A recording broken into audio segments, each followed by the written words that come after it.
In a nutshell, we base transcreation on the impact that are linked up to the media pieces which they represent.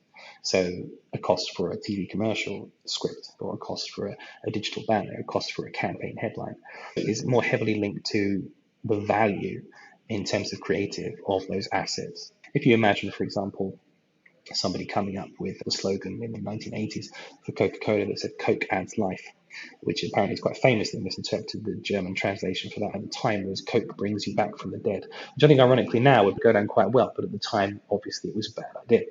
Nevertheless, somebody spent months building that creative. I find oddly in the localization world, in the world of language, there is an odd culture of irreverence.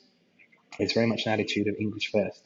And I don't think it's quite the right way to grasp things. If you've taken 3 months or even 2 weeks to develop an English tagline, you've thought about all the marketing aspects, the single-minded proposition, all the things that it takes.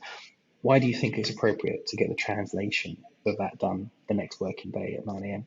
You need time to make these things work. These are not just languages, they're not mechanical, they're not cold, they're warm. They're warmer than you'd believe, and you need to put that energy and time and fundamentally respect in to make sure that they will yield something that somebody in Paris or somewhere in Mongolia looks at it and goes, "That's cool."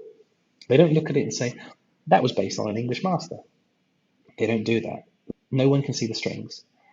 That, to me, is when we've ticked the box of transcreation, where someone looks at a piece of creative and said, "That's a really good piece of creative." They don't see that it came from a process, a science, an art form that we have effectively put toward them. And all of that needs to be incorporated, obviously, in financial rate, because, of course, we are a business. We do make money from this. And then links to what we call executional costing.